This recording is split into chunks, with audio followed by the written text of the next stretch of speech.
say, dog? They gotta play us! Monday, everybody's going to have all eyes on the matchup between the Bengals and the Bills. 12-win Bills team, 11-win Bengals team. It is the game of the year for this week. I can't get past Burrow and Allen. Chase has it. Touchdown! Nice. Bengals! Yes, touchdown Buffalo!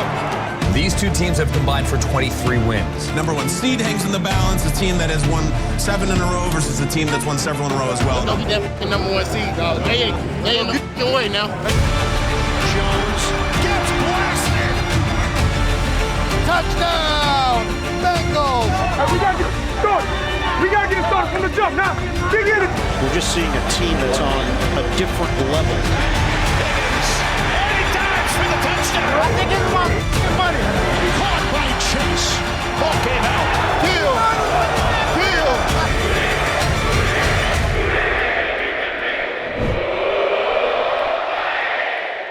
Christmas came early last week as the Bengals gifted fans win number 11, as they now take aim at their 8th in a row against the top team in the AFC.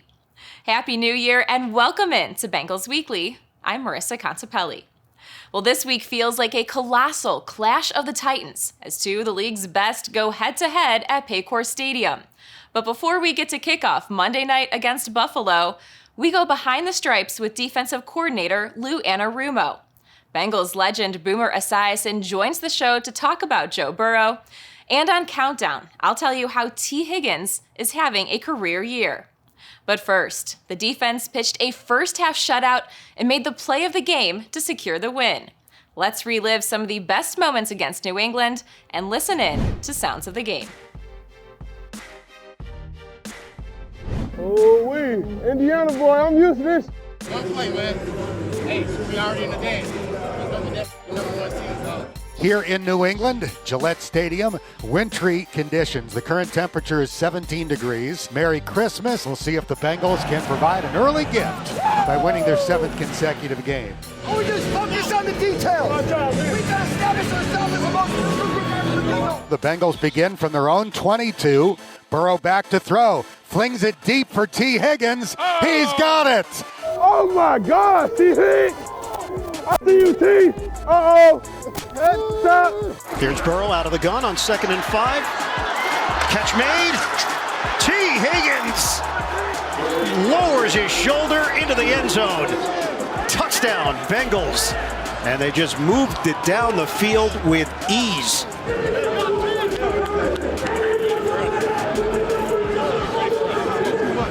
Let's rock, y'all boys. Let's rock. They give it to Stevenson, and he loses 2. Jesse Bates knifing through the defense.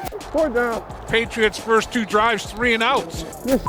Shotgun snap to Burrow. He has time. Got him. Throws for the end zone. Oh, Trenton Irwin with the catch. Yeah. Touchdown. Nice. Bengals. Okay, T.I. That's another touchdown pass for Joe Burrow. They are ripping the Patriots apart. Hey, T.I. Cornhole. That was a dime by 9. Yeah, it was. That was a dime. He looked off McCourty.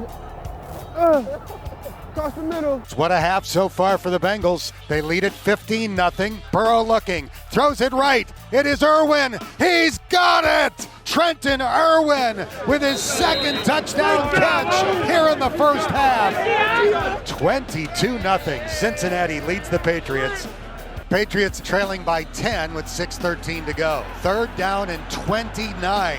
Now he's going to launch it toward the end zone. It is deflected and caught by Jacoby Myers for the Patriots' miraculous touchdown. Hail Mary. We're going to go out there and win the game. Let's go. One more stop. Let's go. One more stop. Mac Jones waiting for the shotgun snap. Hands it off. Stevenson stacked up. DJ. Going backward. Tackled. The ball is out. The Bengals are celebrating. They've got it. The Bengals recovered the football. That should be coffin nails. Ball game. Ball game. Turkey boys. Turkey boys. All right. Merry Christmas. So the Bengals' hopes of winning the number 1 seed in the AFC are still alive. The final score on Christmas Eve: Cincinnati 22, New England 18. Von Bell and B.J. Hill were better together in the win over the Patriots. Less than 2 minutes to go, holding on to a 4-point lead with the Patriots nearing the end zone, the Bengals defense needed to get a stop. And Von Bell, well, he rose to the occasion. You know, someone's got to step up, and today people did. Stevenson stacked up, going backward, tackle. Ball's the ball out. is out. It's out. The Bengals are celebrating. Turnover They've time. got it. Turnover the Bengals time. have recovered the turnover. fumble. That should be coffin nails. Bam, bam, bam. December and January, you just got to find ways to win the game and end the game with one more point than they do. And today, our guys stepped up, and in this case, Vaughn made that big play down there in the goal line. With the fumble recovery by B.J. Hill, that brought the team's total to 8 fumble recoveries on the season. Von Bell and B.J. Hill are better together. Brought to you by Fifth Third Bank. The defense has been a consistent force all season long. And coming up, we sit down with defensive coordinator Lou Anarumo. That's next, here on Bengals Weekly. Bengals Weekly is brought to you by Paycor, proud to be the official HR software provider of the Cincinnati Bengals. And Kettering Health, the official healthcare provider of the Cincinnati Bengals.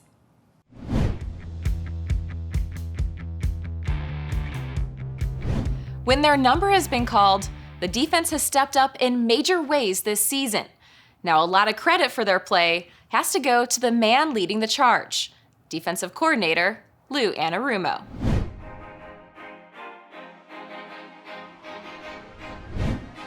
I think football is such a great game because it teaches you about life, really. It's not easy, and you're going to get knocked down, and it's how you get back up.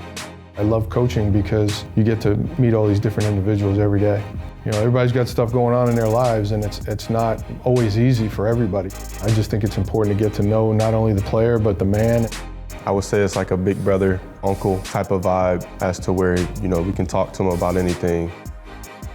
We trust him to have our back, and we trust that we can go to talk to him about whatever. It means a lot to you as a player where you're not just getting talked at, and you're getting talked to a lot as a person. It makes you feel valued, and you want to run through a wall for that person. I've always had a ton of respect for Lou and appreciated what he brings to the table. He tells them what they need to hear, loves them up, has fun with them, and so there's both sides of the coin there. And again, that's what's needed to be a defensive coordinator in this league. On the cutoff block, right? Get on the right. Screens now, be alert. Feel that center leave and go. Him and the staff do a great job working so hard on the sideline, talking to the guys about what they see, what's going on during this game. Really just trying to stay on the details of everything and making sure that the guys are that way. At the end of the day, making sure they understand what the philosophy is behind what we're calling, why we're calling it, and what they're being asked to do and why they're being asked to do it. Being able to relate with players and for us to understand why we're calling certain calls in certain situations. Understanding the whole scheme of the defense, not just what your job is, I think is something that's very key to what we do. Hey, keep grinding one play at a time and win the f***ing game. This guy wants to throw it to us. Let's go. I think if anybody is first time going to see us, you'd come away with a group of guys that are going to play passionately. They're going to play really, really hard, playing good team defense, and everybody understanding their role.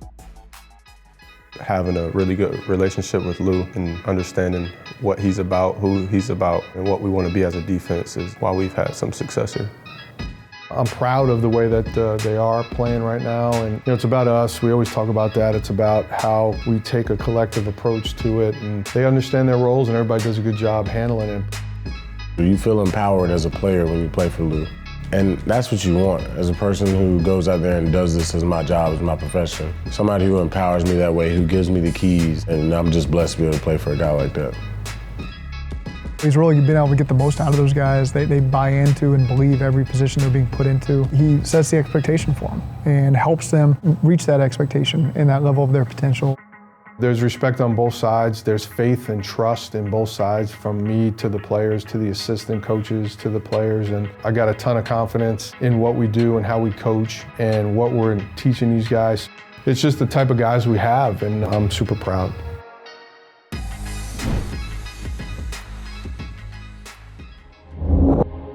Monday's game is presented by Paycor. the official HR software provider of the Cincinnati Bengals. Coming up next, we sit down with one of the greatest Bengals QBs as Boomer Esiason joins the show to talk a little bit about Joe Burrow. Stay with us here on Bengals Weekly. Bengals Weekly is brought to you by Fifth Third Bank, the official bank of the Cincinnati Bengals, and your local Kia dealers. Visit kia.com to discover movement that inspires.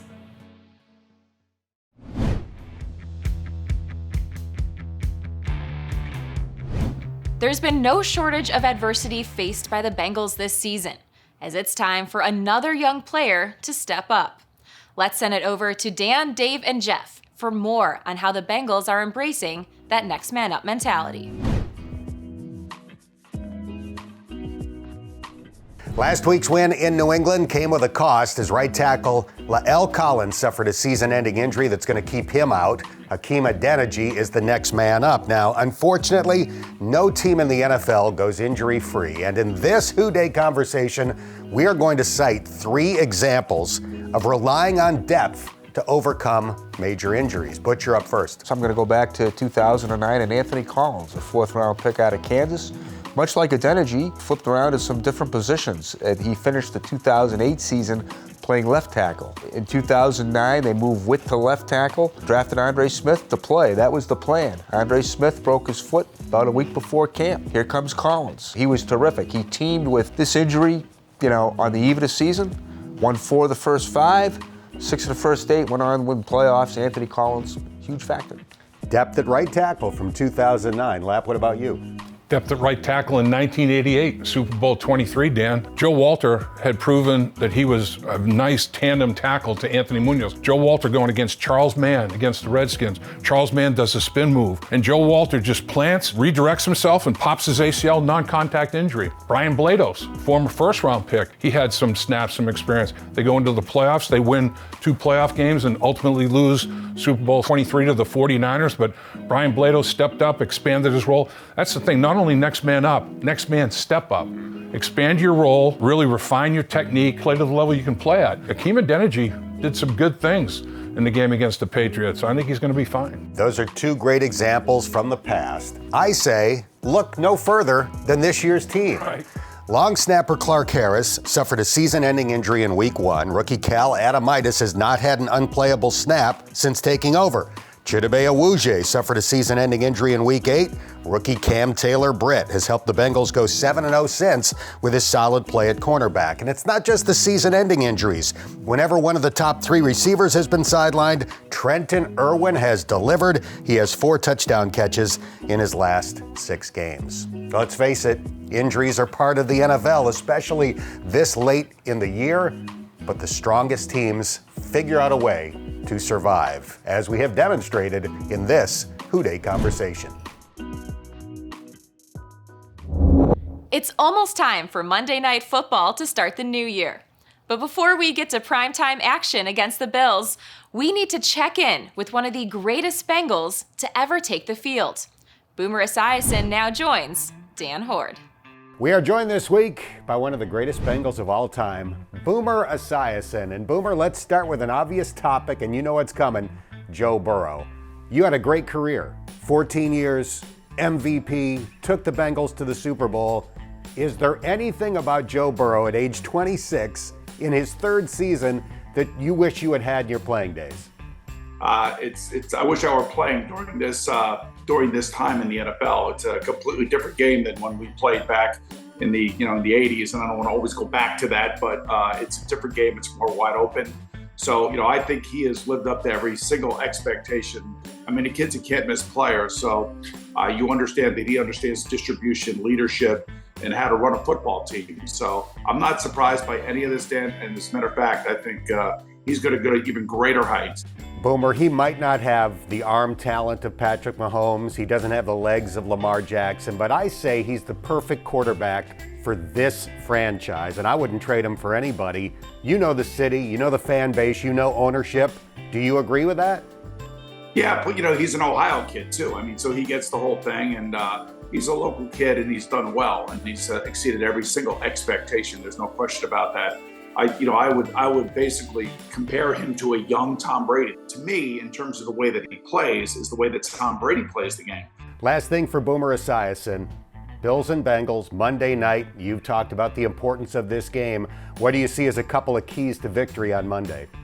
Well, number one, the Bills have a hard time with wide receivers. To me, that the wide receivers, the big guys this week, they got to have the mammoth game. It's always Josh Allen. So he's the wild card, so you always got to have somebody aware of where he is going to be. And I'm sure that Lou Anarumo will come up with a plan to try to deal with the plays that just happen naturally for Josh. And that's a big, big problem for everybody who plays the Bills. I think it's going to be a great game. I think it's going to be a high-scoring game, kind of a glimpse into what I think is going to be another great playoff run, for all of us on the AFC side, because we have the best quarterbacks in the league. Boomer, you're the best. Hope you had a wonderful Christmas with your kids and grandkids, and we really appreciate your time. Thank you. My pleasure, Dan. Thank you very much. Go Bengals. Two of the league's top teams and offenses square off in the jungle. And coming up next on Countdown, I'll tell you what you need to know ahead of Monday night. Bengals Weekly is brought to you by Altafiber, proud to be the official internet provider of the Cincinnati Bengals. And Betfred, the official sports betting partner of the Cincinnati Bengals. Join Dan Horde and Dave Lapham Wednesday nights for the Bengals Game Plan radio show live, presented by Bud Light. Visit Bengals.com/gameplan for a list of locations each week.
Don't forget to check out Bengals Picks, presented by Ohio Lottery, now in the Bengals app for your chance to win prizes throughout the season.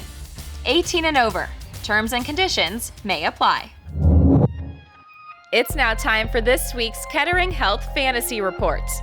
T. Higgins posted the 4th most fantasy points among receivers in Week 16, after hitting the 26-point mark, his highest of the season. Higgins has found the end zone in 4 of the last 5 games. Trenton Irwin, meanwhile, had a career day against the Patriots, recording his first multi-touchdown game and logging over 19 fantasy points. Irwin was the 14th highest scoring fantasy receiver of the week. As for Buffalo, Josh Allen enters Week 17 as the 2nd-ranked quarterback, averaging nearly 25 points a game, as Stephon Diggs comes in as the 3rd-ranked fantasy receiver on the season, averaging over 19 points per outing. Thanks for tuning in to Bengals Weekly. Kickoff between the Bills and the Bengals is coming up on Monday Night Football. For Dan Horde, Dave Lapham, Jeff Hobson, and our entire crew, I'm Marissa Contepelli. Have a Happy New Year.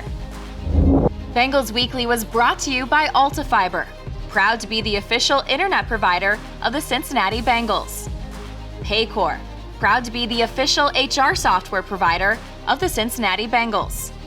And Kettering Health, official healthcare provider of the Cincinnati Bengals.